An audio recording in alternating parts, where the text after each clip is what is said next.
ప్రధానమంత్రి మోడీ సారు ఏదైనా పర్యటనకు పోతే మస్తు బిజీగా ఉంటాడు. నిమిషం కూడా తీరికుండది.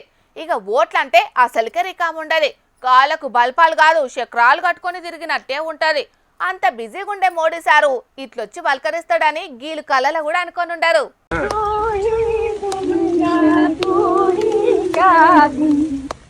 చూసిండ్రా అక్కలతో ఎట్లా కలిసిపోయిండో మోడీ సారు. దూరంకెంచి చూస్తే మోడీ సార్ అని ఎరకవచ్చుడైతే చాలా కష్టమే పోర్రి. ఓట్ల మీటింగ్లు అంటే లీడర్లకు అస్సలకే రికాముండది. ఇక దాంట్లో పెద్ద లీడర్లు అంటే తిండి తినే టైం కూడా సక్కగా ఉండది. కానీ మన మోడీ సారు అట్లా కాదుల్లో.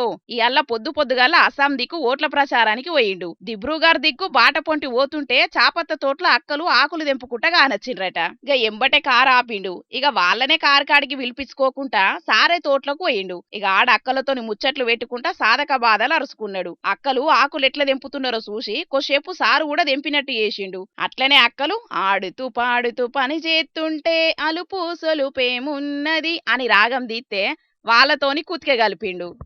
वाह जय जगनी हमको माफ कर देना. అటెంక అక్కలు వాళ్ళ సాంప్రదాయపు స్టెప్పులు ఎత్తే చూసి మురిసిండు. ఓట్ల ప్రచారం లేకుంటే సారు 2 స్టెప్పులు వేసేటోడు కావచ్చు గాని పోయే ఆత్రంలో కూడా కాదనుకుంటా అక్కలకు సెల్ఫీలు ఇచ్చిండు. ఇక ఇసొంటి ఛాన్స్ మళ్ళా రాదని సెల్ఫీ పోటోలు పొట్టు గుంజిండ్రు. అటెంక మీటింగ్లకు పోయి ప్రతిపక్షోళ్లకు షింపి టాకలేసిండు. ఈ పోటోలు ఇంటర్నెట్ లిడిచి అక్కల శ్రమ చాలా గొప్పదని మెచ్చుకున్నాడు. ఇలా కష్టాన్ని కండ్లారా చూసి ఈ అక్కల గోస తీర్చే పథకం ఏమన్నా పెడతాడో చూడాలే గాని దేశానికి పెద్దన్న స్వయంగా కలిసి ముచ్చట పెట్టటాలకు మస్తు మురిసిపోయిండ్రు ఈ అక్కలు.